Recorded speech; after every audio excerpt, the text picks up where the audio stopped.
Ok, bonjour à toutes et à tous. Désolée pour ces petits soucis techniques. On est en train de voir avec les collègues du Burkina s'ils vont bien pouvoir se connecter. En tout cas, donc, je suis Louise Clément de la Coalition Éducation. On est ravis de vous retrouver tous aujourd'hui pour la deuxième session de la saison 2023-2024 des champions de l'éducation qui sera consacré aujourd'hui à la coordination multi-acteurs dans un contexte d'éducation en situation de crise. Et sans plus tarder, je vais laisser Philippe Cabin de l'Agence française de développement vous introduire le déroulé de la session d'aujourd'hui. Merci. Merci Louise. Bonjour à toutes et à tous. Merci de votre présence et bienvenue. Donc effectivement, comme l'a dit Louise, il s'agit de la deuxième session de cette nouvelle saison des champions consacrée à l'éducation en situation de crise. Donc, on a eu le 3 octobre une première session de défrichage du sujet et de débat collectif sur ces enjeux-là. Et là, on rentre vraiment dans le vif du sujet avec ce premier webinaire sur la question de la coordination multi-acteurs dans les zones de crise.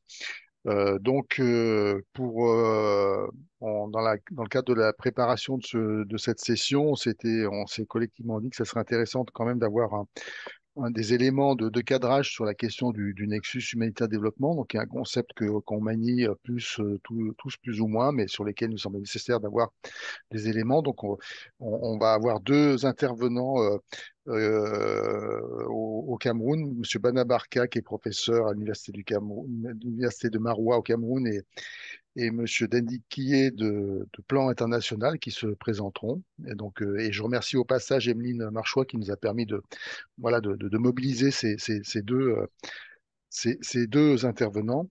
Et puis on rentrera après avec deux cas pratiques, avec la présentation de deux cas pratiques au Burkina Faso. Donc l'un qui concerne l'approche multi-acteur d'Asmae dans le cadre d'un projet sur la petite enfance avec Salimata Gadiaga, pardon. Et ensuite le cluster éducation avec Issoufou Ouedraogo de Save the Children. Donc je m'arrête là parce qu'on a un temps qui est limité. On aura ensuite, après ces deux interventions, pardon, un moment de discussion qui sera animé par Vanessa Martin d'Action Éducation. Et puis, nous conclurons avec le point de vue d'Emmanuel Baye, donc de la DREIC, du ministère de l'Éducation et de la nationale et de la jeunesse, qui nous donnera le point de vue de la DREIC sur ces enjeux-là. Et puis, on se retrouvera en début 2024 pour la suite. Merci et je m'arrête tout de suite pour laisser la parole à nos deux intervenants, messieurs Barca et monsieur Kiedendi. Merci. Merci Philippe. Je vous partage euh, la présentation des collègues.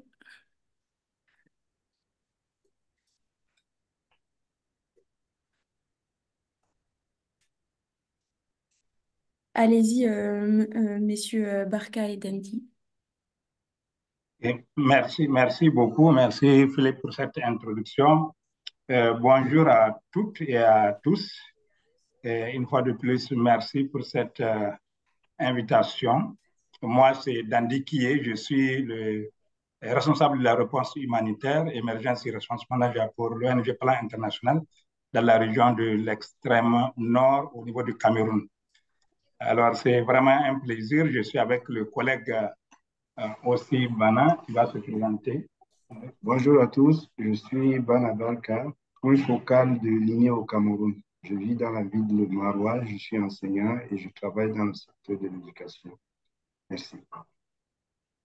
Alors, merci de nous donner l'opportunité de parler sur cette thématique aujourd'hui qui fait la une, le nexus humanitaire développement paix, ou triple nexus, dont nous avons le plaisir de discuter avec vous. Merci, slide. Ah, pardon. Alors, Oui, oui. pour parler de nexus, de façon générale, si on rentre dans les questions de littérature, dès qu'on parle de nexus, de façon générale, on voit une sorte de connexion, généralement là où de multiples éléments se rencontrent. Ça, c'est de façon générale. Maintenant, au niveau du domaine dans lequel nous sommes, les questions humanitaires, les questions de développement, et nous pouvons nous demander qu'est-ce que le Nexus. Slide. Oui. D'abord, l'origine, et nous allons un peu parler de l'origine et de quelques concepts, des réflexions qui ont commencé. Et les premières réflexions ont commencé dans les années 80, où on voit l'effort de mieux faire l'aide humanitaire et avec d'autres piliers. Ensuite, des efforts qui concernent avant tout le lien entre urgence et développement. Le débat a commencé à inclure un peu le peace building dans les années 90. Ces premières réflexions sont avant tout problématiques. Ça, il faut le souligner. Nous sommes en train de parler des réflexions programmatiques. Donc, ça, c'est à l'origine. C'est des réflexions qui vont dans les questions de programmes humanitaires, dans les questions de programmes de développement. Mais les gens voient les choses de façon séquentielle. Mais ça n'a pas réussi à rassurer que l'aide humanitaire qui va au niveau des actions de relèvement, ça n'a pas rassuré la transition. C'est ce qui nous amène à amener la communauté humanitaire dans des réflexions plus profondes que nous voyons dans le prochain slide, s'il vous plaît. La question du triple nexus. Alors, toutes ces réflexions dans les années 80 et 90, alors ont intégré les questions humanitaires, développement, mais et la question de la paix dans tout ça. Là. Dans le contexte actuel, l'utilisation la plus courante du terme nexus, elle est associée à l'assistance internationale et elle renvoie à une cohérence souhaitée entre trois secteurs. Mais il faut relever la nuance. Quand on dit assistance internationale, il peut y avoir en slide une assistance nationale, qu'elle soit venue de l'international ou mobilisée de façon locale, quand c'est une assistance et qui va dont il y a une cohérence avec le développement et la paix. En ce moment, on peut parler de triple nexus. Et tout ceci, aussi, l'explication qui vient autour de ça, c'est le travail ensemble dans les prochains slides, les questions de travail, la nécessité de travailler ensemble. Les réflexions qui ont commencé dans le premier contexte et le contexte actuel avec des observations où on a des conflits qui durent, on a le nombre total de conflits qui on ne fait qu'augmenter dans le monde et près de 80% selon le CDE d'ailleurs, qui projette près de 80% de la population mondiale qui vivra au sein de l'État fragile. Et aussi des observations relatives au financement de l'aide humanitaire qui ne suivent pas les besoins, et les solutions durables aux causes profondes qui sont plus nécessaires que jamais, mais qui restent difficiles. Et l'aide humanitaire, le développement et la construction de la paix qui ne peuvent plus être implémentées de manière séquentielle. Si on dit qu'on va faire d'abord le développement, puis on fait l'humanitaire et ensuite on fait la paix, on constate que le résultat n'a pas donné. Alors, c'est partant de tous ces constats qu'on s'est dit, est-ce qu'on ne peut pas travailler ensemble? D'où cette question de nexus qui renvoie au slide suivant, qui renvoie à toute la question de collaboration. Alors, c'est là, au niveau du sommet mondial de 2016, sommet humanitaire de 2016, qui a commencé à réfléchir sur cette façon de travailler ensemble, d'où l'approche humanitaire et développement. Donc, la première réflexion pendant ce sommet, c'est seulement humanitaire et développement. Mais en 2017, les résolutions du Conseil de sécurité des Nations Unies et de l'Assemblée générale alors on inclut les réflexions sur la paix pour que ça soit ensemble. Nous avons des tentatives de définition ici du concept humanitaire, du concept triple nexus humanitaire développement, qui est un concept politique qui envisage une collaboration et une coordination plus forte entre les acteurs. Donc, nous avons la coordination, la collaboration entre les acteurs de développement humanitaire et la consolidation de la paix. L'OCDE aussi a cette définition que nous avons en termes de renforcement de la collaboration, de la cohérence et la complémentarité qui apparaît sur cette définition. Et nous avons une autre, évidemment, ces définitions ne sont pas exhaustives, que le nexus est une approche ou un processus. Ça, c'est important de retenir que c'est un processus qui vise à créer la synergie entre les acteurs afin de mieux répondre aux besoins. Et tout ce qu'on voit, collaboration, coordination, le nexus, un élément important que nous allons voir aussi, c'est la question d'un résultat collectif. Toutes ces collaborations, la complémentarité, c'est pour atteindre un résultat collectif. Et nous allons voir maintenant l'élément important à retenir, c'est qu'est le nexus. Maintenant, qu'est-ce que le nexus n'est pas? Ce qui est important à retenir au niveau du slide suivant. Alors, important à retenir, c'est que le Nexus HDP n'est ni un programme, ce n'est pas aussi un projet. C'est un processus, comme on l'a dit, c'est une approche. Mais attention, ce n'est pas une approche des Nations Unies, ce n'est pas parce que c'est le sommet mondial humanitaire, ce n'est pas parce que ce sont les résolutions des Nations Unies qu'on va dire que c'est une approche uniquement des Nations Unies. C'est une approche qui demande toutes les parties prenantes, que tout le monde soit dedans. Aussi, il est important de retenir que l'aide humanitaire, le développement et la construction de paix ne peuvent plus être implémentés de manière séquentielle, comme je l'ai dit si haut.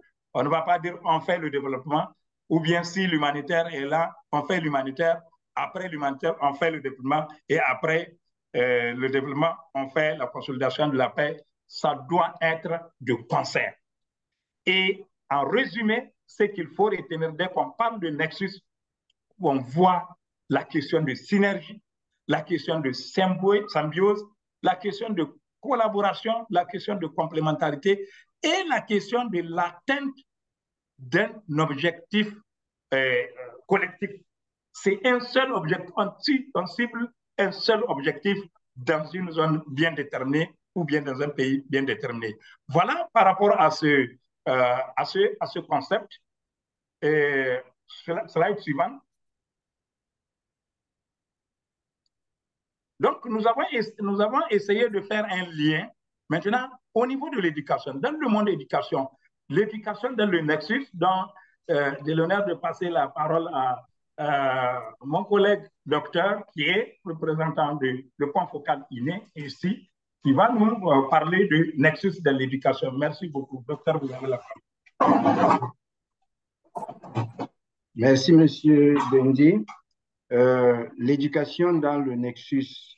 L'éducation, en temps normal, fait partie du pacte d'action que les acteurs du développement sont appelés à implémenter.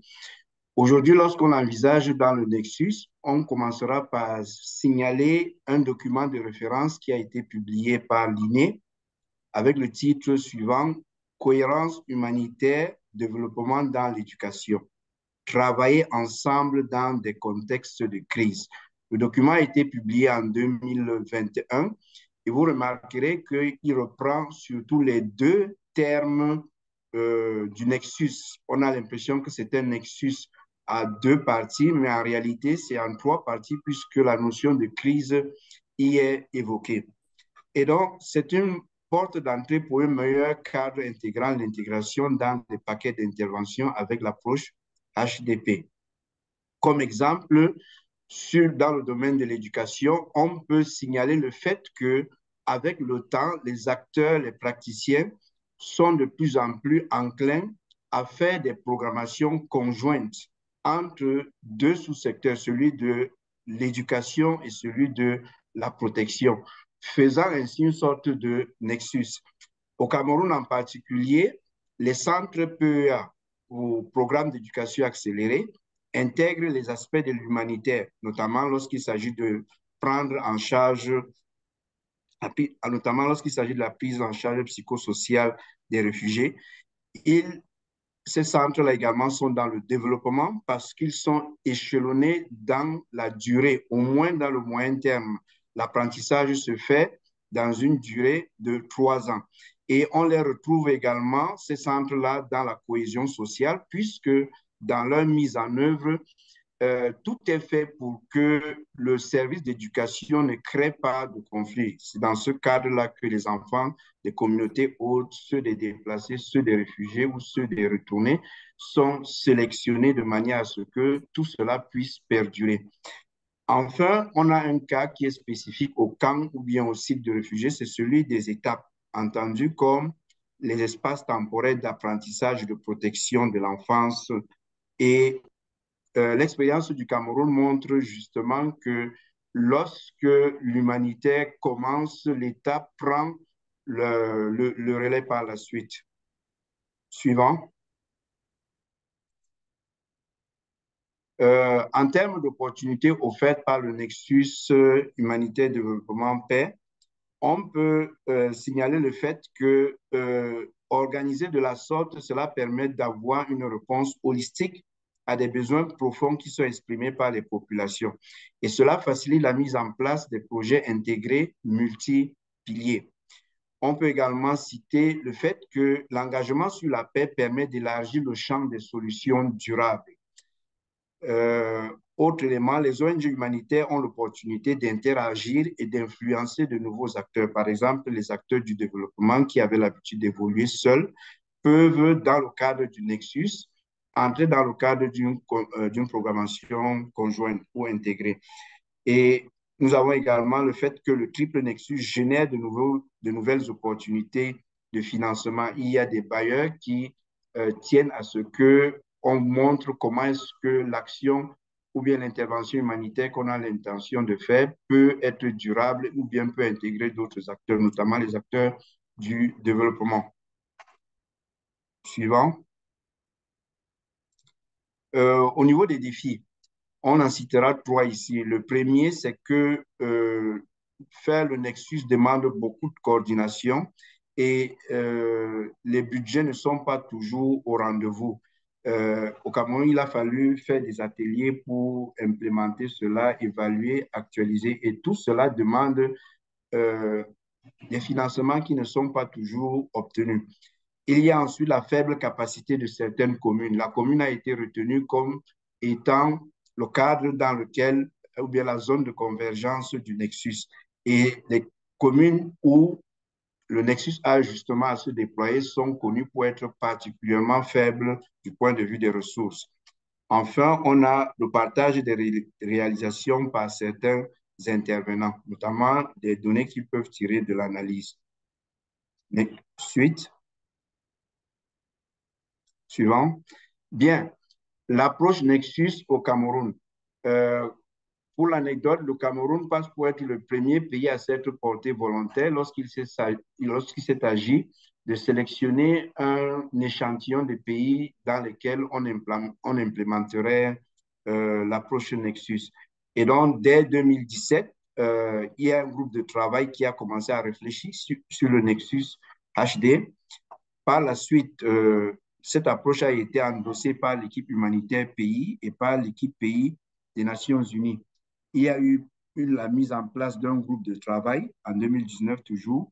Et au niveau régional, on a eu une task force spécialement pour la région de l'extrême nord dans laquelle nous nous trouvons. Au Cameroun, donc, le Nexus est basé au niveau des municipalités, c'est-à-dire des communes, pour mieux répondre aux besoins des populations vulnérables dans la localité. Suivant. Bien. Voici un schéma que vous aurez sans doute le temps de mieux présenter par la suite. Il nous montre l'opérationnalisation de l'approche Nexus au Cameroun. Nous avons ici 4 grandes étapes. La première est l'analyse conjointe. Il s'agit en gros de partager les données sur les données primaires Et ensuite, il y a eu l'adoption d'un plan d'action commun, notamment par l'identification des priorités, la sélection des paquets et l'identification des lacunes. La troisième étape a été la programmation cohérente. Et donc, c'est une étape importante ici parce que les acteurs se retrouvent pour définir des résultats communs. Et enfin, actuellement, on est dans la phase de mise en œuvre de l'approche Nexus. Tout cela, évidemment, dans un cadre qui est celui du suivi et évaluation pour la redevabilité. Merci, Bana. On va en fait terminer la présentation. Je voudrais rappeler aux participants qu'ils éteignent leur micro, s'il vous plaît, parce que ça fait des interférences. À la suite de la présentation qui sera mise à disposition des participants, vous verrez d'autres diapositives avec des informations utiles, notamment sur le cas du Cameroun. Donc, Bana et Kié, je vous laisse un mot de la fin en quelques secondes pour conclure votre présentation. OK, merci beaucoup. Vous pouvez afficher la diapo sur les contacts et pas celle-là, la suivante. Voilà, donc nous avons les personnes de contact au Cameroun dans les questions de Nexus et un coordinateur national et le responsable de la task force au niveau de la région de l'extrême nord, qui est Stéphanie. Voilà, donc nous avons bien voulu mettre leur contact pour beaucoup plus d'informations. Enfin, la dernière slide là que vous allez passer, ce sont les outils pour tous les, exactement, donc les quelques références pour les participants. Le dernier mot, c'est les remerciements vraiment à toutes et à tous pour votre attention. Merci aussi aux organisateurs pour la confiance placée en nous afin de passer cette communication. Merci beaucoup.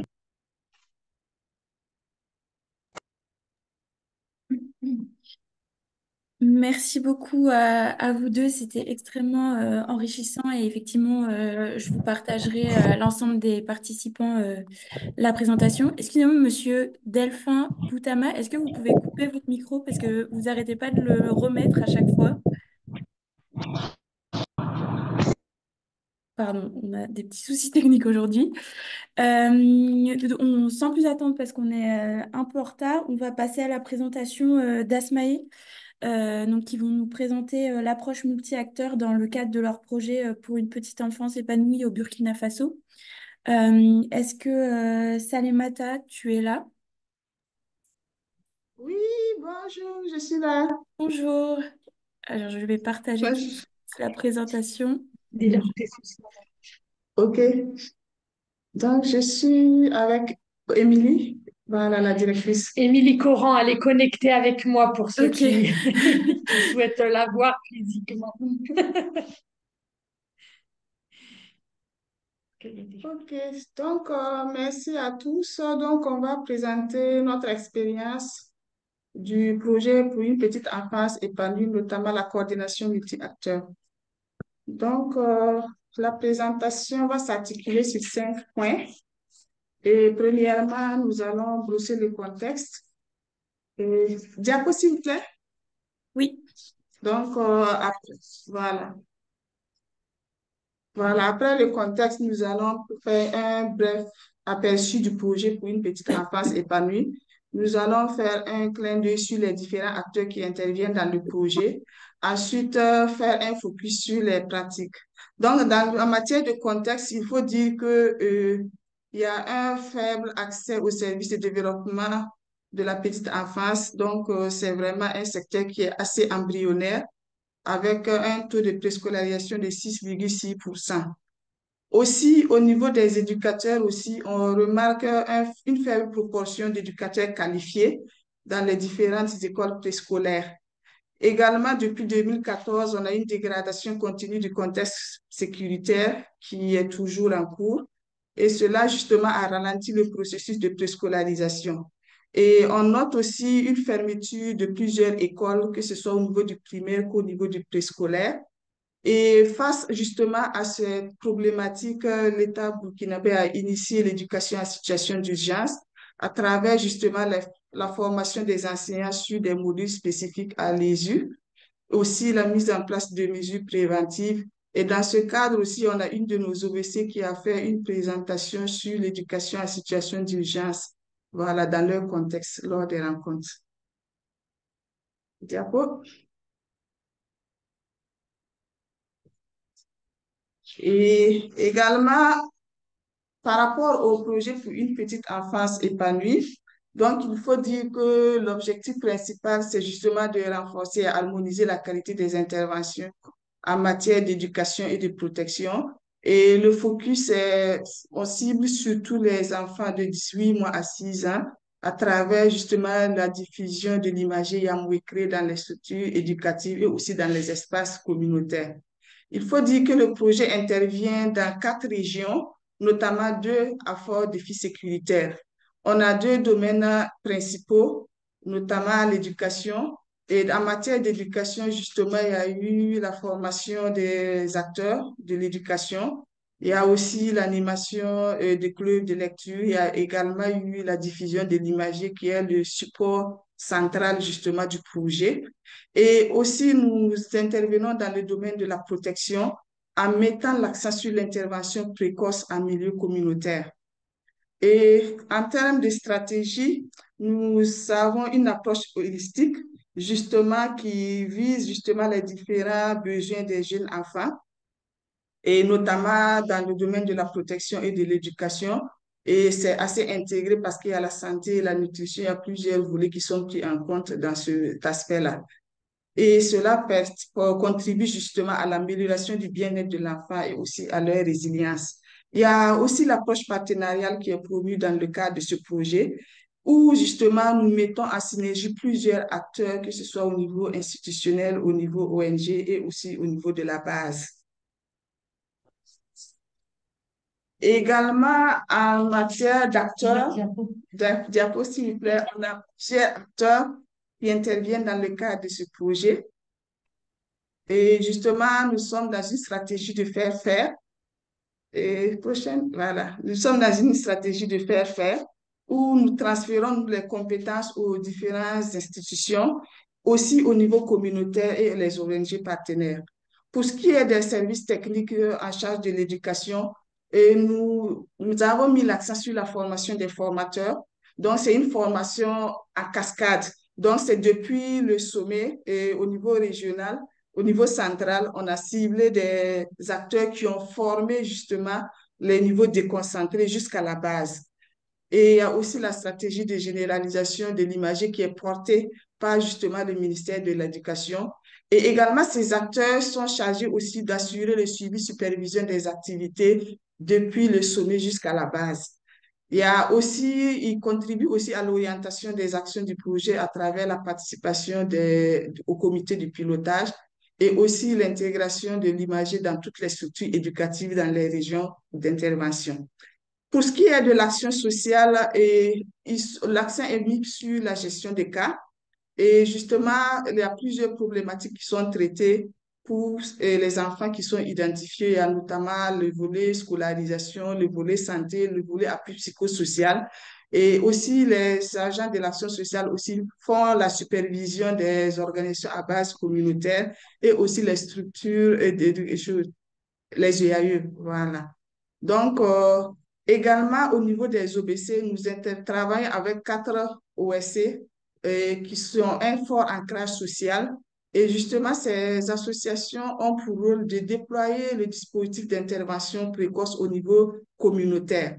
Et il faut dire que dans le cadre de la situation d'urgence, il y a beaucoup, des centaines et des centaines d'enfants qui n'ont pas accès aux structures préscolaires. Et justement, pour pallier à cela, nous avons initié les animations dans les différents quartiers pour permettre à ces enfants d'avoir un minimum d'éducation pour les préparer au cycle primaire. Voilà. Et aussi, c'est l'occasion aussi lors de ces activités d'identifier des enfants qui ont plusieurs problématiques et aussi de les accompagner pour justement la réalisation des plans des PAI. Nous intervenons aussi, nous avons comme partenaire aussi l'ONG Terre des Hommes, Lausanne. Et il faut dire qu'avec toutes ces structures, nous avons signé des conventions. Et avec Terre des Hommes, Lausanne, leur rôle, c'est surtout de mettre en place des espaces amis des enfants parce que nous ne le faisons pas. Nous, et aussi de mettre à notre disposition des animateurs pour que nous puissions les former sur l'imagerie à Mouékré et également faciliter les supervisions qui sont faites par Asmae et également par les services de l'action sociale. Et partager, remonter aussi toutes les données statistiques et partager leur expérience lors des rencontres du projet. Donc, on va un peu voir un peu l'architecture des différents intervenants à travers un schéma de gouvernance.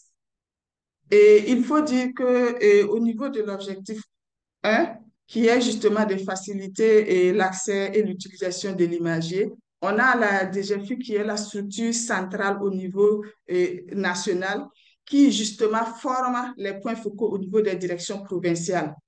Et ces directions provinciales, à leur tour, aussi forment les professionnels au niveau de la base, dans les différentes structures, dont les CEP et Bisongo et autres. Et également, une fois que ces structures et ces éducateurs sont formés, ils mettent en place les activités sur le terrain, voilà, à travers dans les différentes structures. Également, pour ce qui concerne aussi l'objectif spécifique 2, qui est justement d'améliorer l'accès à des activités de développement de la petite enfance. Il faut dire que Asmae aussi, à ce niveau, est en collaboration avec une OSC, ICCV, qui assure la formation des autres OSC, parce que c'est une OSC avec laquelle on travaille depuis plus de 10 ans, qui a une expertise dans matière d'éducation, de prélecture et tout. Et cette ONG forme les différents OBC avec l'appui de Asmae. Et ces OBC, à leur tour, mettent en œuvre les activités d'éducation, d'éveil au niveau communautaire. Et le dernier objectif, justement, ça a trait justement à la thématique du jour, qui est justement de faciliter la synergie et l'efficacité des actions entre les différents acteurs. Et ça concerne toutes les actions de mise en réseau, de partage de connaissances entre les différents acteurs. Donc, voilà un peu le schéma de gouvernance du projet. Et de façon plus pratique, comment est-ce que justement s'articulent les actions entre ces différents acteurs sur le terrain? On a la diapo suivante, s'il vous plaît. On a une complémentarité, une synergie d'action entre les différents acteurs. Et justement, on a ce qu'on appelle la mise en réseau.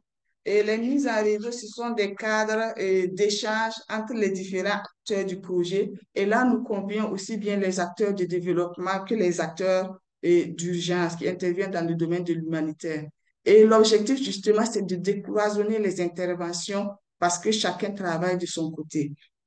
Et à ce niveau également, nous avons ce qu'on appelle les ateliers de partage qui sont également des occasions pour pouvoir diffuser et valider les données que nous collectons. Et à ce niveau, il y a ce qu'on appelle le dispositif d'intervention précoce que nous avons pu diffuser. On a pu aussi diffuser le guide d'identification des enfants à besoins spécifiques et également il y a un outil aussi pour mesurer la qualité des interventions dans le domaine de la petite enfance que nous avons aussi développé, que nous avons pu diffuser auprès des acteurs de développement et de l'urgence. Voilà. Également, ces rencontres permettent aux différents acteurs de pouvoir partager leur expérience, de pouvoir aussi échanger sur les difficultés qu'ils rencontrent sur le terrain. Et c'est l'occasion aussi pour les autres ONG de développement et d'urgence de nous donner aussi leur expérience pour qu'on puisse les utiliser pour pouvoir améliorer les actions. Et ça permet aussi de faire une synergie entre les acteurs parce que lors de ces rencontres, il y a des structures qui ont pu tisser des liens et qui ont promis de se retrouver plus tard sur le terrain pour mieux renforcer les actions. Et également, il y a le comité de pilotage qui est vraiment l'instance de pilotage et qui permet de contrôler les actions du projet. Et aussi, c'est l'occasion pour tous ces acteurs, justement les parties prenantes, de pouvoir participer au réaménagement, que ce soit au niveau budgétaire ou opérationnel des activités du projet. Donc, c'est une vraie orientation qui est faite par les différents acteurs. Et ça, c'est les cadres de rencontre ordinaires du projet. Et en dehors de ça aussi, partageons aussi notre expérience avec plusieurs acteurs, que ce soit au niveau étatique et aussi au niveau des ONG.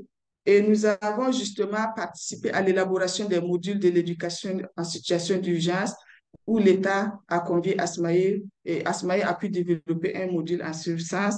Également, nous avons partagé aussi notre expérience en matière de l'imagerie Yamwikre au niveau du programme KIX, qui est un programme de partage de connaissances et d'innovation dans le domaine de l'éducation. Et c'est financé justement par le Partenariat mondial pour l'éducation. Également, il y a ce qu'on appelle l'outil qui est DPE, qui est un outil pour évaluer la qualité justement des structures de développement de la petite enfance. Et justement, cet outil ça permet d'évaluer la qualité, que ce soit au niveau de l'éducation et de la protection. Il y a 8 standards qui constituent justement cet outil QSDPE-là. Et il a été diffusé dans plusieurs structures. L'éducation a pu prendre plusieurs exemplaires qu'ils ont pu distribuer. Au niveau de l'action sociale aussi, c'est distribué au niveau des structures de protection. Donc, Asma également a intégré plusieurs clusters, et notamment le cluster protection et le cluster éducation, aussi et le cluster sécurité. Et justement, tout ça, c'est l'optique justement d'être en contact et en synergie avec différents types d'acteurs de différents niveaux pour justement mutualiser les efforts, être informé aussi de l'évolution parce que dans matière d'urgence, dans le domaine humanitaire, ça évolue rapidement. Donc, ça permet de pouvoir fédérer les énergies et de pouvoir être plus efficace et plus opérationnel. Et étant donné actuellement aussi que on n'est plus dans des situations de crise d'une courte durée, donc c'est des crises prolongées et ça permet justement de pouvoir agir et dans l'urgence et aussi se projeter sur le futur. Aussi, Asmaï a été sollicité par plusieurs ONG pour renforcer leurs capacités à travers l'imagerie Yamwikre, intégrer justement cet outil dans leur action. Il y a eu notamment la Fondation Touarez et l'ONG Action Éducation, SOS Village d'enfants et j'en passe. Diapo, s'il vous plaît.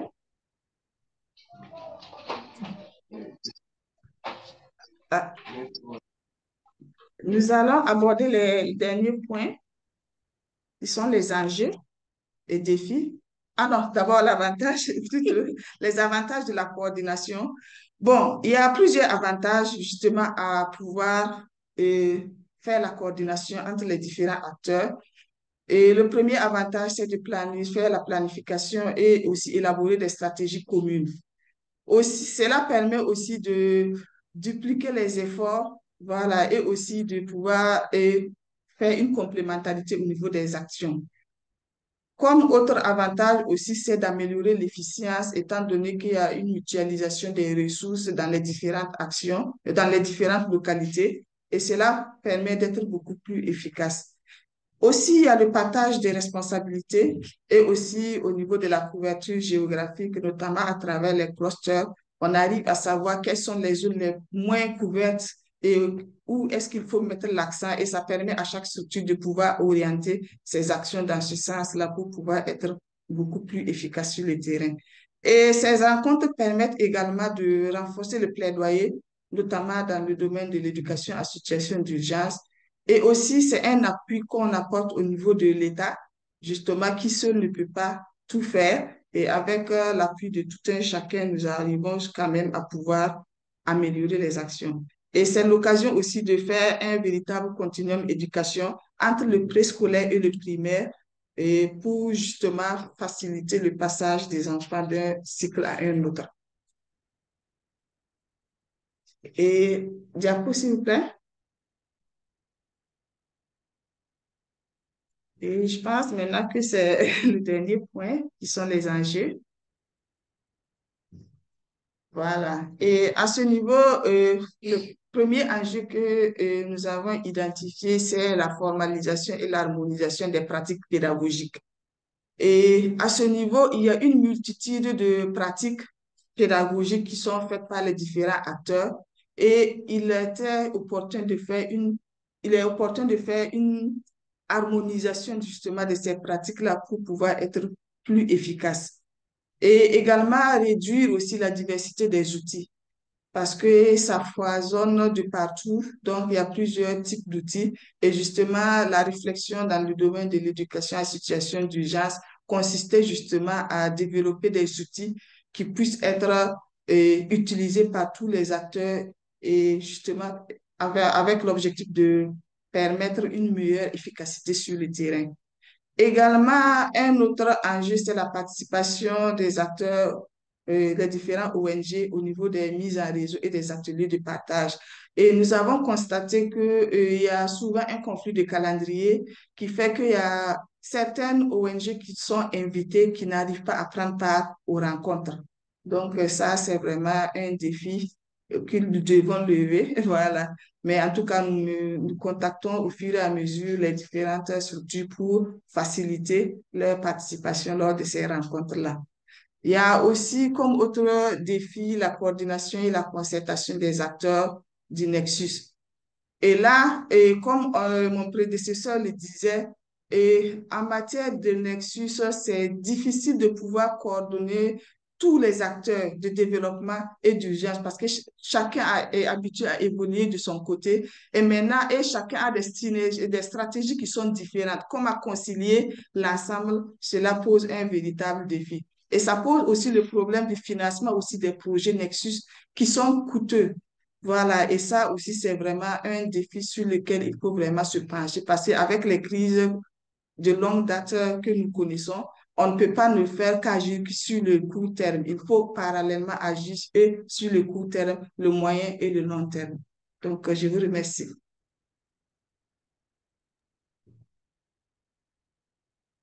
Merci beaucoup, Salimata. C'était extrêmement intéressant.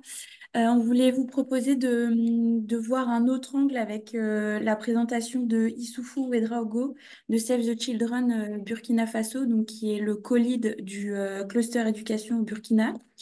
On a a priori un petit souci de connexion. Est-ce que Issoufou, tu es en ligne ou pas?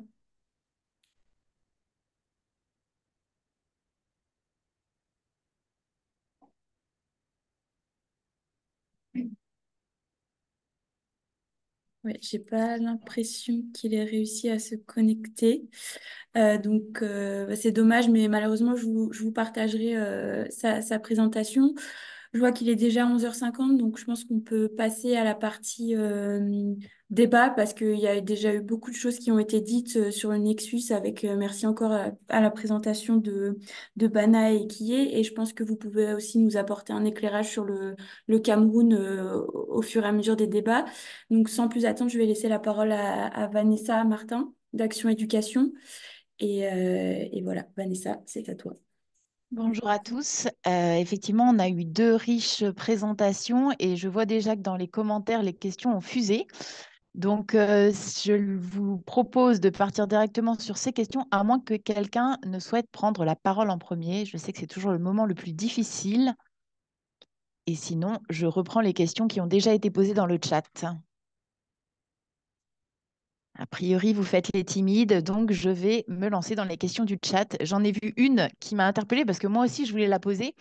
Effectivement, il a beaucoup été mentionné la collaboration entre acteurs, entre OSC, avec les États.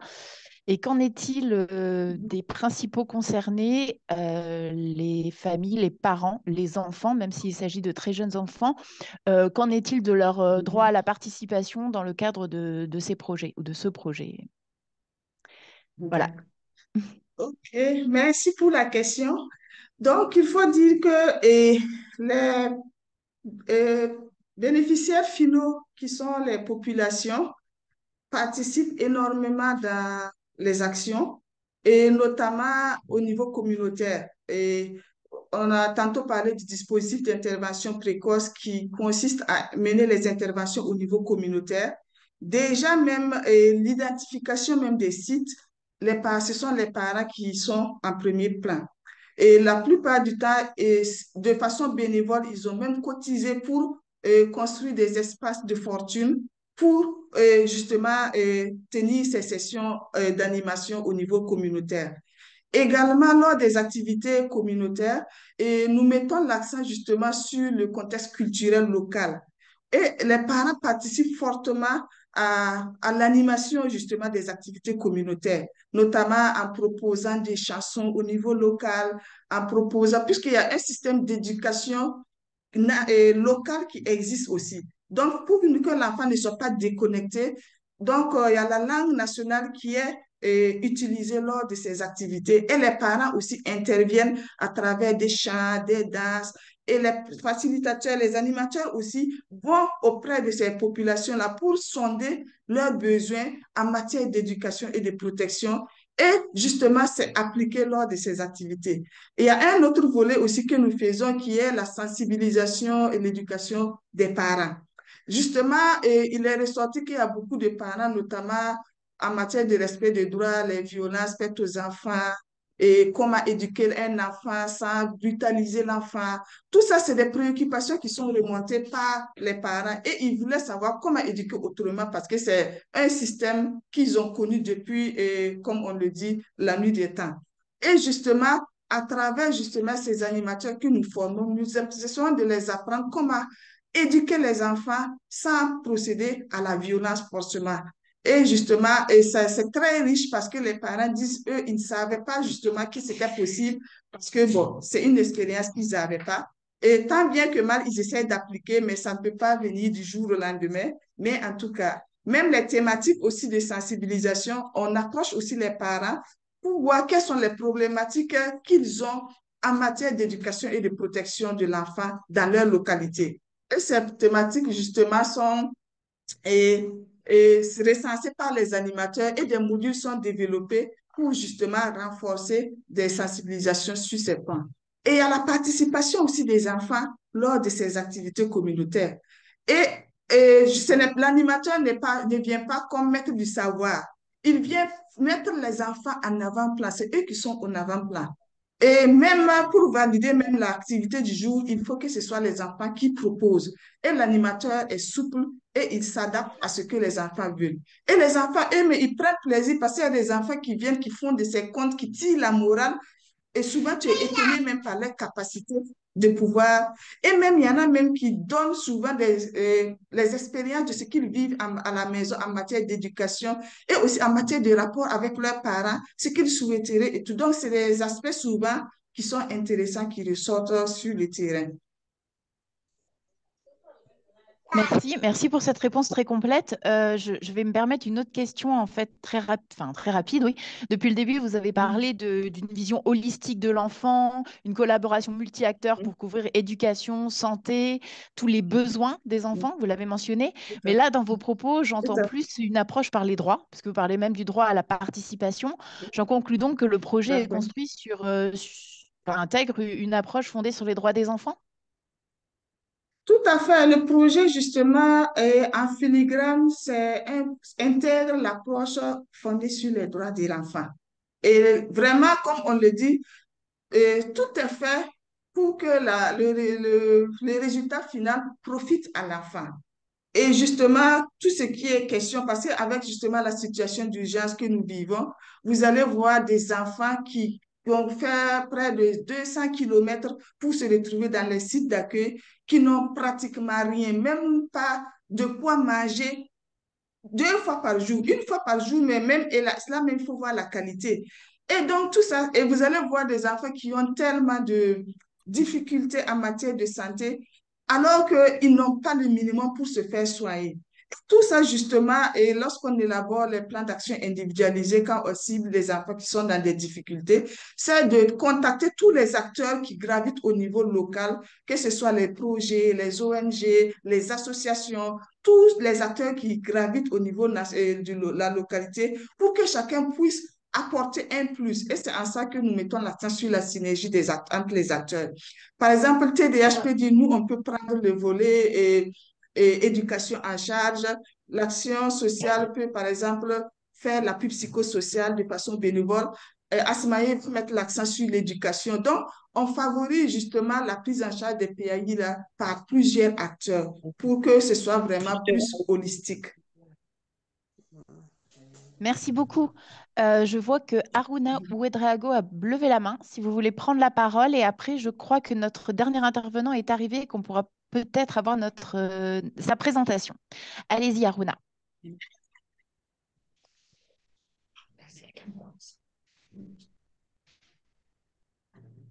Vous nous entendez? Non, a priori. Du coup,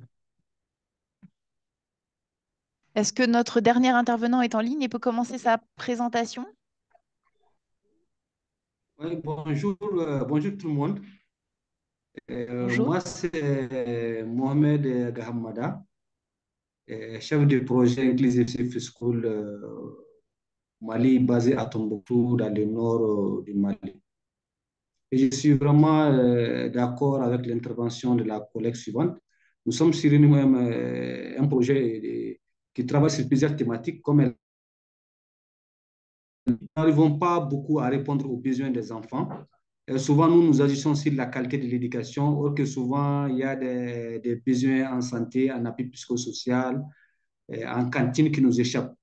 D'où la nécessité vraiment de faire en sorte que les différents acteurs puissent vraiment agir en synergie d'action. Nous sommes en train de faire de notre que nous avons des alternatives éducatives comme la SSAP, et dans les camps des déplacés internes, pour leur apprendre à lire, à écrire, mais souvent il y a des difficultés en termes de prise en charge de repas, de santé, appui psychosocial. Nous faisons souvent recours au PAM, à d'autres organisations et partenaires qui interviennent dans les mêmes communes que nous, voilà, pour prendre en compte les gaps.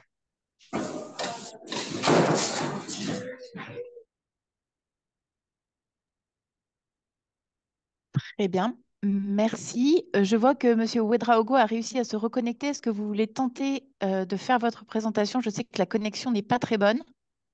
Est-ce que vous m'entendez? Je crains que non.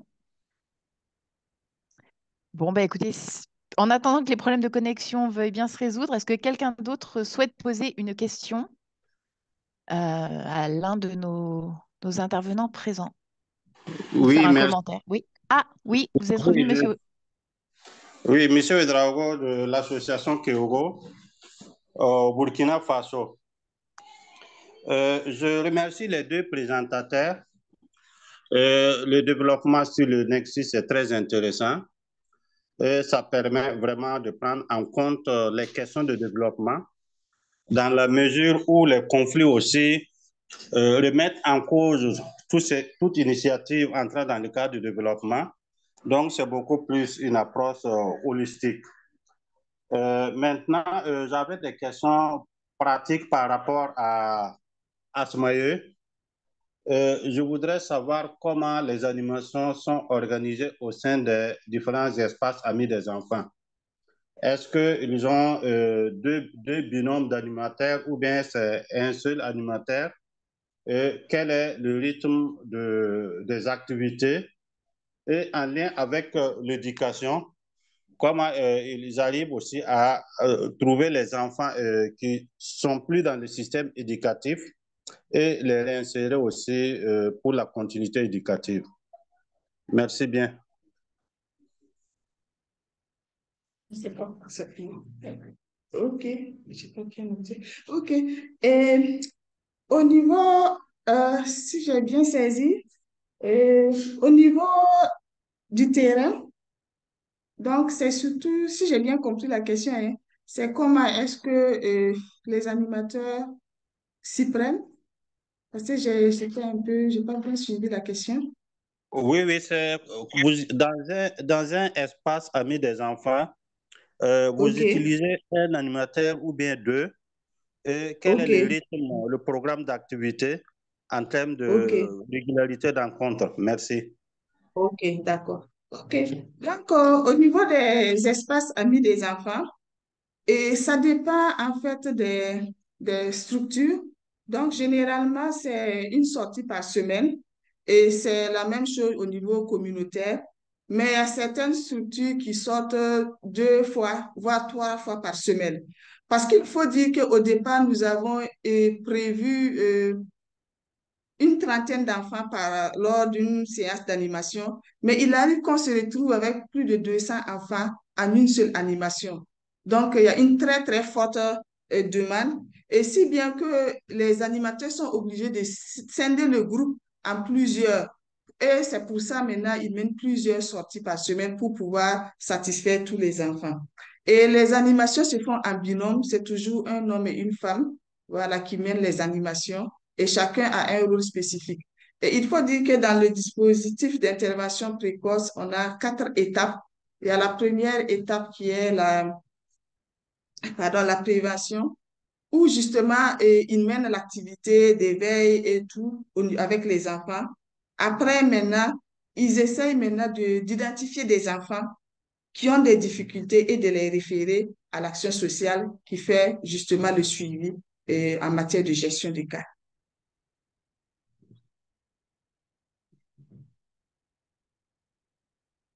C'est bon pour la question? Je Oui, c'est pense que bon. vous avez répondu. Oui, ça vous va. Je vois que Émiline Marchois a levé la main. Je vous écoute. Nous vous écoutons. Merci Vanessa. C'est parce que j'ai eu le plaisir de préparer la présentation des collègues du Cameroun et enfin de préparer avec eux. C'est pas moi qui ai donné les informations, c'est eux les experts. Et il y a une diapositive que je trouvais très utile, qu'on n'a pas présentée mais qu'on a conservée. Je ne sais pas si Louise pourrait repartager la présentation. Et en fait, quand on veut comprendre le nexus, Allô? comment il y a Ah, pardon, il y a quelqu'un qui Allô? parle. c'est Issoufou Allô? de Save the Children. D'accord, ben, passons-lui la parole. Vous nous entendez, Issoufou, ou pas? Non, je vous entends maintenant. Et Ok. vous? Pardon, Emeline, du coup, je t'interromps, mais je pense qu'on aura le temps Continuons avec Issoufou. de Oui. présenter un peu les travaux sur le Cameroun. Mhm. Issoufou, si vous nous entendez, je vais partager votre diapositive. Ok, ok, oui, je vous entends. Oui, allez-y, du coup, vous pouvez présenter en 5-10 minutes maximum, si c'est possible pour vous. Ok, d'accord. Je ne vois pas. Oui, vous pouvez Oui, présenter la oui, diapo. j'arrive. Pardon, c'est juste. Ok. euh, Non, non, Hop, c'est bon.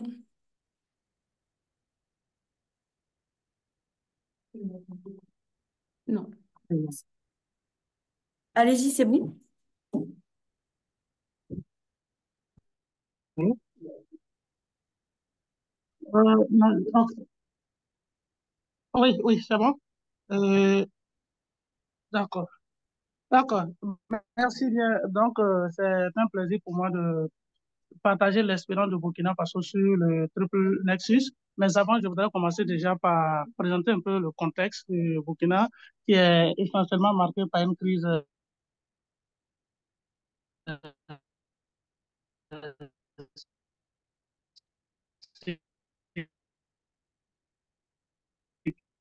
Euh, Issoufou, on vous entend pas du tout. Je sais pas si c'est moi ou non.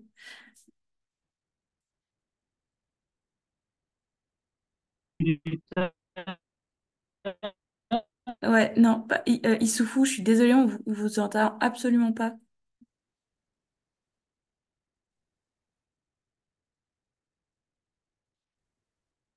depuis 2015 qui a commencé par affecter de...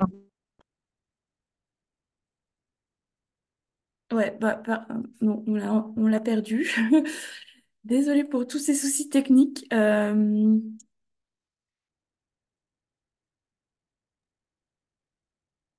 Bah, du Je coup, pense qu'on peut revenir aux questions, aux échanges. ouais, je vais partager le slide des collègues du Cameroun. Peut-être Euh, qu'on peut le présent, enfin le garder pour une prochaine ouais, session, ouais. parce que là, ça va être de toute façon un peu tronqué. Et on a quand même du coup le temps de poursuivre le débat, me semble-t-il. Du coup, Emeline, pardon, tu, tu disais, c'est quel slide? C'est la 21. C'est Ok. les zones de convergence, en fait. C'était, si les collègues veulent dire un mot dessus, mais je trouvais que c'était une bonne façon aussi de voir de façon résumée les critères de priorisation et en fait, de séquençage, les critères de sélection. Qui est Bana, si vous voulez dire un mot sur cette diapositive. OK, merci beaucoup. Merci pour cette seconde chance. Et effectivement, le cas du Cameroun, pour le cas du Cameroun, comme nous l'avons dit, la porte d'entrée pour le Nexus, ce sont les communes, les municipalités. Alors, présentement, il y a eu 25 communes qui ont été sélectionnées pour la mise en œuvre, dont 6 qui ont été priorisées. Alors, comment est-ce que ces communes ont été sélectionnées? C'est à travers ces critères que vous avez à ce niveau, où on a les critères de sélection et les critères de priorisation. Donc, on a mis à gauche, vous avez les critères qu'on a utilisés pour sélectionner les 25 communes. Donc, la situation du choc évoluant en crise prolongée, la zone de retour ou d'intégration, le niveau de l'exécution, de l'exécutif communal et des communautés. Donc, vraiment, le leadership au niveau de la commune, c'est un élément très important. La présence et les capacités existantes ou les potentiels. Ça, ce sont les critères qu'on a utilisés pour sélectionner les 25 premières communes. Maintenant, de ces 25, on a utilisé les caractères qui sont à droite, les critères, disons, de priorisation, et c'est la situation de ces critères toujours, c'est l'indice de stabilité, la présence d'acteurs humanitaires, développement et paix dans la commune, la présence des initiatives Nexus, parce qu'il y a, avant même que cette question de Nexus arrive, vous avez des communes où vous avez des interventions aussi bien de développement que l'humanitaire que de paix, mais qui n'est pas formalisé. Les gens sont dedans. Il y a le niveau de sévérité des besoins, le niveau de sévérité de vulnérabilité de certaines populations à risque, le volume de retour ou d'insertion existant, la dynamique de la crise et le niveau de collaboration entre acteurs nationaux, internationaux, ainsi que la diversité des contextes. Ce sont ces critères qui ont été placés pour sélectionner les 6 communes dont l'initiative a commencé. Voilà par rapport à cette approche de zone de convergence. Donc, au Cameroun, dès qu'on parle de Nexus, on voit directement la question de zone de convergence. Et les zones de convergence, c'est effectivement les communes sélectionnées. Voilà pour ce point par rapport aux zones de convergence. Merci. Je ne sais pas si Bana a quelque chose à ajouter. Je dis que c'est bon. Merci. Merci. Je vois que j'ai une autre main levée. Monsieur Ouedraogo. Allez-y.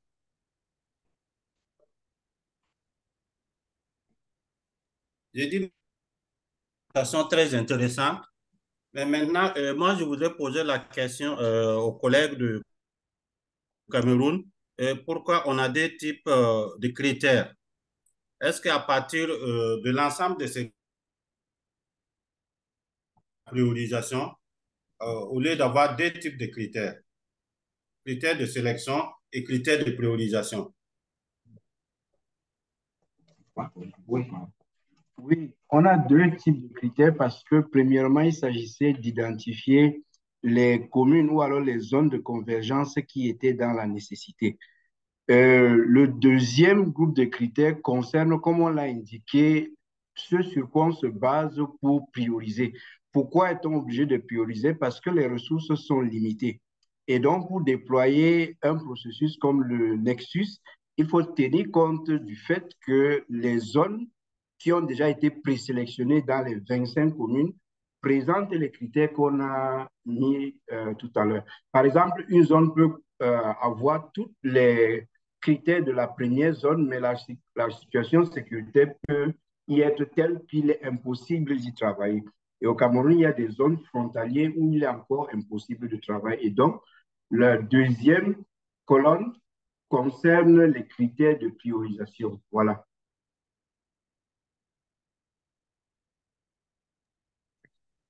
Merci, merci pour cette réponse très complète. Est-ce qu'il y a d'autres questions?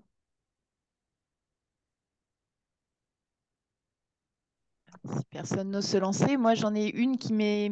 Enfin, c'est pas vraiment une question, mais c'est plus un étonnement. En fait, Asmae présente un projet petite enfance en situation de crise ou disons de grande urgence.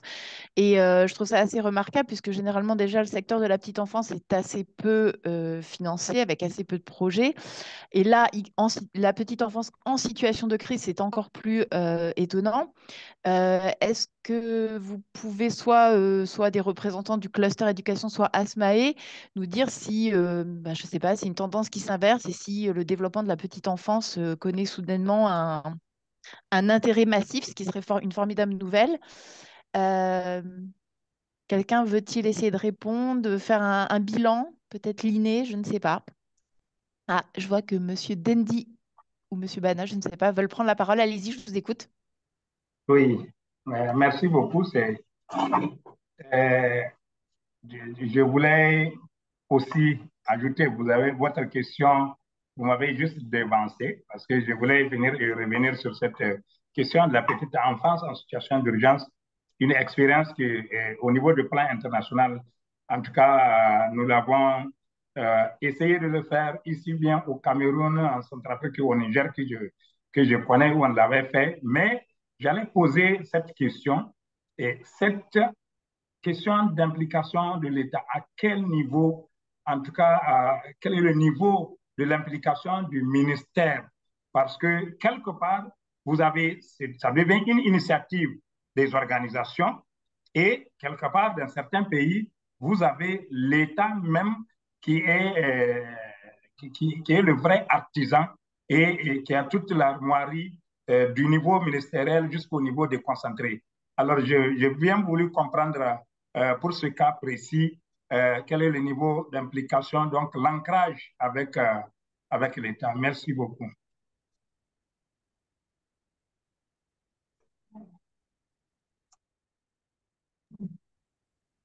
Alors, Oui, allez-y. voilà, au niveau du Burkina Faso, il faut dire que la petite enfance est un domaine pas tellement bien exploré. Et justement, il y a eu des stratégies entre-temps, tout dernièrement, pour pouvoir rehausser justement le taux de préscolarisation qui est à 6,6%. Et dans cette lancée, le préscolaire qui relevait de l'action sociale a été renvoyé au niveau du ministère de l'Éducation, qui a beaucoup plus de moyens de possibilités de lever des fonds. Tout ça, c'était justement dans l'optique de pouvoir assurer le continuum préscolaire et puis primaire, et aussi de renforcer les actions au niveau du préscolaire. Bon, il faut dire que sur les papiers, en tout cas, tout est bien beau, la stratégie, elle est bien élaborée et tout, mais malheureusement, avec la crise sécuritaire que nous connaissons, cela n'a pas pu être traduit comme il le faut. Voilà. Et ça fait que jusqu'à présent, le préscolaire est vraiment le domaine le moins avancé au niveau du Burkina Faso. Et il faut dire aussi qu'il faut voir, et par rapport même à la conception générale, bon, les gens trouvent que le préscolaire, c'est pas une si grande. Il y a pas, bon, par rapport au primaire, en tout cas, ça ne fait pas le poids, comme on dit. Voilà, donc on met beaucoup plus l'accent sur le primaire, voilà, et le post-primaire, mais le préscolaire jusque-là. Et il faut dire aussi que cela aussi s'explique par le fait que le préscolaire coûte énormément parce que pour mettre en place une structure préscolaire, ça demande et les infrastructures et du matériel annexe qui n'existe pas forcément dans le primaire, ce qui fait que ça, le coût est pratiquement le double hein, qu'une école primaire. Donc, face au coût, à l'efficience aussi, bon, on voit que l'accent est plus mis sur le primaire où il faut dire aussi que le préscolaire n'est pas une obligation dans les textes au niveau national. Et tout ça aussi explique le fait que le préscolaire n'est pas tellement développé. Mais en tout cas, il y a quelques acteurs qui se battent autant qu'ils le peuvent. Ils ne sont pas nombreux, voilà, mais voilà, deux ou trois qui mettent l'accent, mais surtout éducation en situation de crise, c'est encore plus difficile de trouver des acteurs qui interviennent dans ce domaine. C'est vrai que les actions au niveau des clusters, mais c'est indiscriminé. On ne cible pas forcément la petite enfance. C'est des actions générales qui de temps à autre touchent la petite enfance, mais ce n'est pas focalisé sur la petite enfance, voilà, à tout moment. Et justement, c'est un des plaidoyers que nous faisons lors de différentes rencontres auxquelles nous participons pour justement mettre l'accent sur le préscolaire. Je vous remercie. En effet, il semble important que ça devienne une priorité, vu que les impacts sur les très jeunes enfants sont absolument dramatiques en situation de crise. Je vois que Monsieur Issoufou Ouedraogo a réussi à se connecter. Est-ce que vous voulez nous apporter votre remarque, vos commentaires? Je vous écoute. Oui, ok. Donc, merci bien et bonjour à tous. Je m'excuse notamment pour le problème technique que j'ai dû rencontrer. Donc, à la suite de ma collègue qui évoquait la situation du préscolaire, il faut dire que comme elle a relevé au niveau du Burkina Faso, le taux de préscolarisation tourne autour de 6%. Et, et ce n'est pas également pris en compte dans la période d'obligation scolaire qui couvre la période de 6 à 16 ans pour les 10 années d'obligation scolaire. Du coup, le secteur préscolaire fait partie des parents pour du système éducatif. Au niveau du secteur de classe éducation, c'est vrai que dans nos programmations, on essaie de couvrir le secteur du préscolaire, mais jusque-là, il faut reconnaître qu'il y a des difficultés parce que l'expertise n'est pas beaucoup poussée au niveau du préscolaire. Et heureusement, c'est un élément qui a été reflété dans la stratégie de classe éducation que nous venons de pour cette année, la stratégie 2023-2024. Nous dirons comment, au sein de cette organisation, nous allons pousser nos partenaires à beaucoup plus mettre l'accent dans des programmes qui impliquent les enfants au niveau du préscolaire. Voilà. Merci. À vous. Merci beaucoup. Est-ce que quelqu'un souhaite réagir? Vous poser une autre question, hein, sur un autre sujet. On a beaucoup parlé jusqu'à présent des problèmes de financement. J'aurais voulu savoir comment au niveau des clusters ça se passait, parce que j'ai cru comprendre, même si je ne suis pas une experte des clusters, qu'il y a quand même des espèces de gaps qui se créent de financement entre l'aide d'urgence humanitaire, disons, et les fonds pour le développement, et que parfois, quand il y a l'aide d'urgence qui s'arrête, il y a potentiellement un long moment qui prend en fait pour que les financements de développement se remettent en place et que du coup, ça entraîne des interruptions d'activité. Vous avez peut-être la réponse, Monsieur Ouedraogo, allez-y. Ok, merci bien. Et vous venez de toucher à un point assez sensible, la réponse au niveau du Burkina, le gap de financement. Il faut dire que selon les statistiques, en septembre 2023, le secteur de l'éducation avait pu mobiliser dire que 13% des fonds nécessaires pour mettre en œuvre le plan de réponse humanitaire pour 2023. Ça, en septembre, on était à 13%, soit un gap de 87%. Donc, du coup, nous avons du mal à toucher nos cibles. Donc, dans, dans, dans le fonctionnement normal, nous avons ce qu'on appelle les frontières, la frontière de l'humanitaire, parce que nous répondons aux besoins qui ont été provoqués par la crise. On ne peut pas couvrir tous les besoins. Donc, justement, en fonction de leur mandat, les acteurs du développement et de la paix peuvent prendre en compte certaines préoccupations. Heureusement, au niveau comme je l'ai le présenté dans mon PowerPoint, nous avons pu mettre en place une stratégie Nexus au niveau du secteur de l'éducation. Et ça nous permet déjà de travailler en intelligence avec les acteurs du développement. Donc, pour certains aspects, parce que dans le plan de réponse humanitaire, nous définissons la zone d'intervention. Donc, lorsque des situations se produisent dans les zones en dehors de notre zone d'intervention, nous contactons les acteurs du développement s'ils ont des capacités. Ils peuvent, à travers leurs partenaires de mise en œuvre, procéder à la couverture de cette zone. Et donc, nous avons toujours ce dialogue-là de sorte que acteurs de développement et acteurs humanitaires puissent se compléter pour répondre aux besoins qui sont assez énormes. Merci. À vous. Merci. Est-ce qu'une autre personne souhaite poser une question, faire un commentaire? Je ne vois pas de main se lever. Je sais que l'heure de clôture approche. Je ne sais pas si on retente encore une autre question ou si on laisse la parole à Emmanuel Baye pour la conclusion de cet événement. Je ne vois pas d'autres questions. Louise, qu'en penses-tu? Nous laissons la parole à Emmanuel pour qu'il conclue l'événement. Je pense qu'on peut laisser la parole à Emmanuel, du coup, du Alors, ministère de l'Éducation nationale et de la jeunesse pour la DREC. Oui, merci à tous. J'ai suivi avec beaucoup d'intérêt les interventions, en fait, parce que je vois que depuis la France, et en particulier le ministère de l'Éducation nationale et de la jeunesse, en fait, les points de convergence sont particulièrement nombreux. Bon, sans grande surprise en réalité, mais c'est intéressant à relever. Alors, une petite remarque, toutefois, euh, j'ai peu entendu parler des ministères de l'éducation des pays cités. Voilà, j'imagine que cela va sans dire que ces ministères, leurs services centraux et déconcentrés sont pleinement impliqués dans l'accompagnement dont les enseignants, les parents d'élèves et les élèves ont la chance de bénéficier à travers les différentes organisations.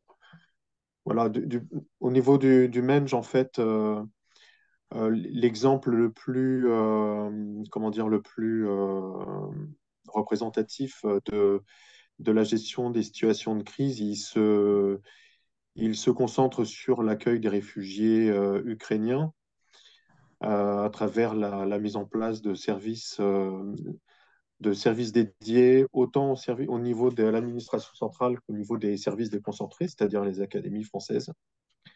Il y a une cellule nationale qui a été mise en place.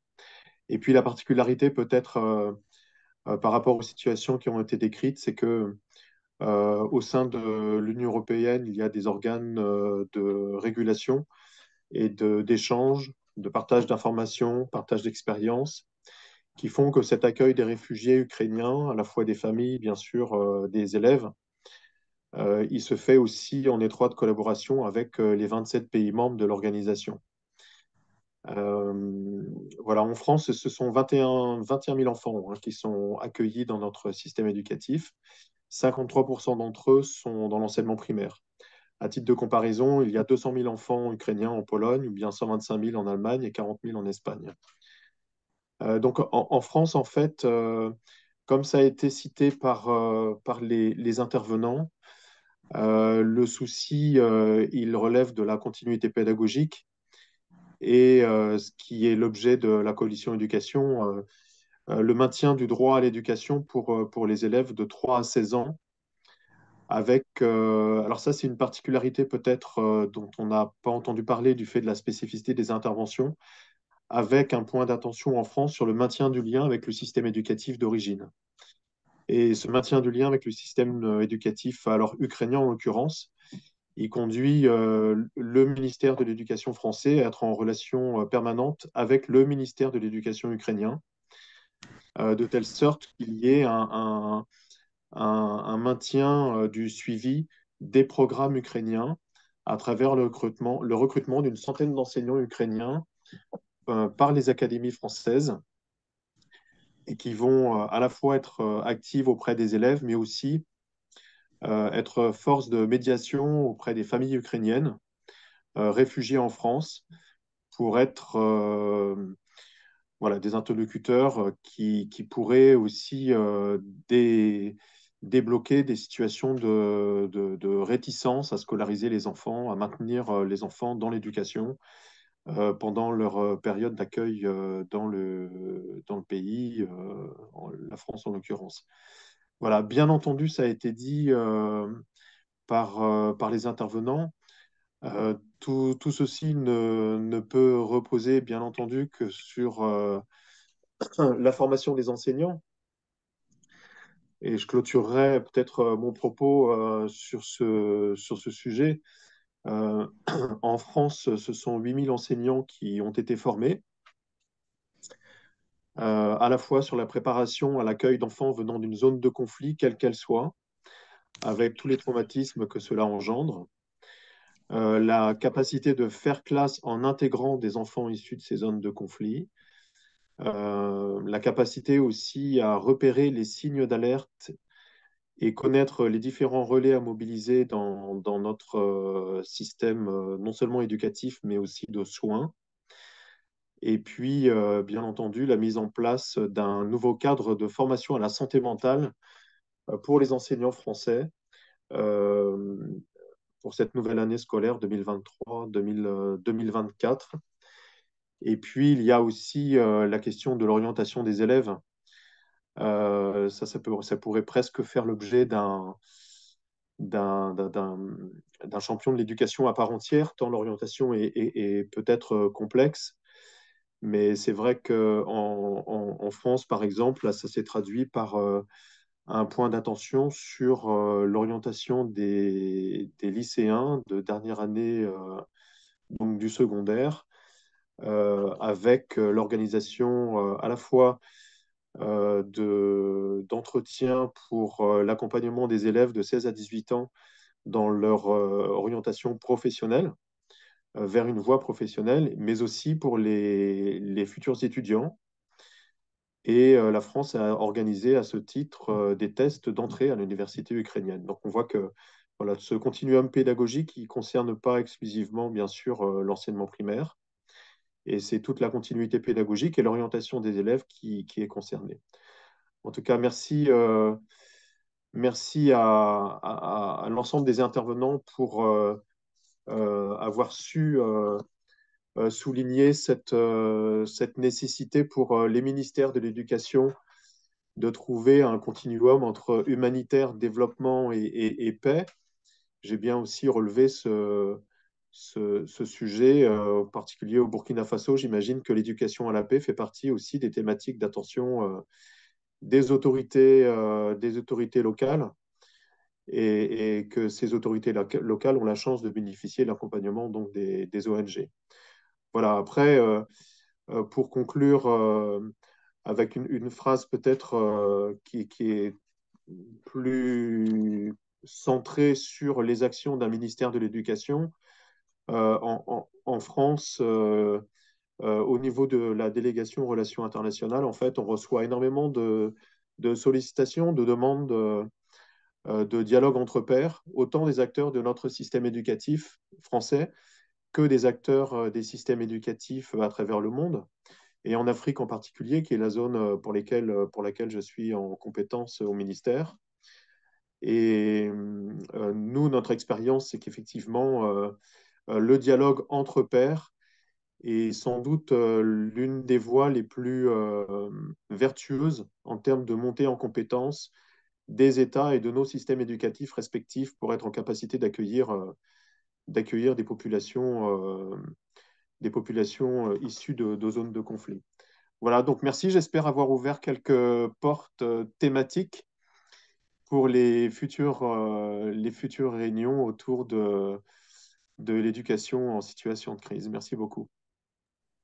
Merci beaucoup Emmanuel et merci à l'ensemble de nos intervenants aujourd'hui. Je vais clôturer la séance en vous remerciant toutes et tous pour votre participation. Effectivement, la prochaine session normalement aura lieu en mars l'année prochaine et portera a priori sur la continuité éducative, les passerelles éducatives, la continuité pédagogique qui sont des thèmes que tu viens d'ouvrir aussi Emmanuel. Et donc, je vous remercie tous et nous vous partagerons les présentations d'ici la fin de la semaine. Merci à toutes et à tous. Merci beaucoup. Merci à toutes et à tous. Merci. Merci Merci beaucoup. Au bien. revoir.